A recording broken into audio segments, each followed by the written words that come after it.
Twitter time. Twitter time. We're going to answer some of the tweets that you sent in. Of course, you can always submit your question. Just use the hashtag SNYJets. First one here comes from Sean Shepard. He asked the question, hey, David Nelson, invisible, may as well be Stephen Hill. Ooh, don't be so mean. The good Shepard. What do you think?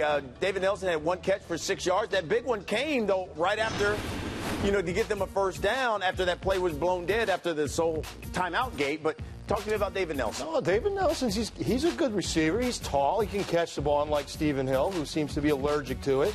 You know what? He came in. I thought he did an admirable job. What do you think, Ray? I think he needs to be more involved in the offense, me personally. I understand you have Eric Decker. I understand you got Jeremy Curley. But David Nelson is a possession receiver.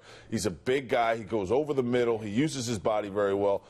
In the preseason, he looked really good. Even at the end of last year, he was looking excellent when Geno won 3 out of the last 4 games. So David Nelson needs to be sprinkled in a little bit. Does he need to be more active in getting open? Because one catch for 6 yards, I see what he's saying. He's saying, well, where was he? I mean, help Decker out a little bit. Decker, of course, tweaked his hamstring in that game, and right now they're just saying. Well, I'm not sure how much he played from the beginning. When Decker and Curley are in there, I'm not sure how much he's getting burned. I think he was in when after Decker got hurt. I think he took over the role, and that's why he got his one catch. All right, let's get to this next one. This comes from Jennifer Garbowski. She asked the question, what has happened for the coaches to realize that basically the Wildcat and bringing in Vic does not work?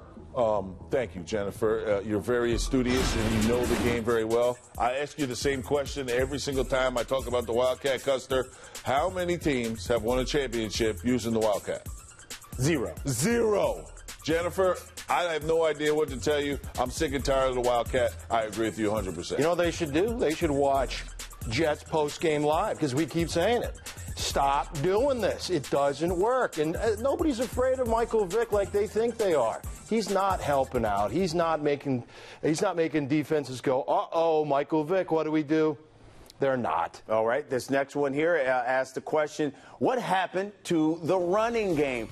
More the fault on the offensive line, or is it on the running backs? CJ didn't look good this week. Over 200 yards rushing last week, basically $140 this week. I'll tell you what, in the first half, though, they had 22 carries, 109 yards. In the second half, Marty Mornhinweg, I think, went away from the run a little too quick.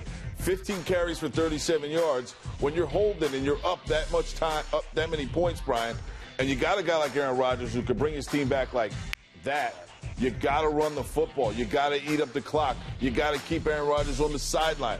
So my question would be, or my answer to this question is, I thought Marty Mornhinweg went away from the run in the second half way too early. He went away from the run, and Green Bay adjusted. They did a good job. They get paid too. And like you said, Marty went away. I thought they were running off the pass with the shotgun a little bit more wide open offense, I thought, with the 3 receivers, 1 tight end, 1 running back. And I thought, where is this going? Why are you going away from this? Because it seemed like they changed at the second. They changed in the second quarter, and it didn't work.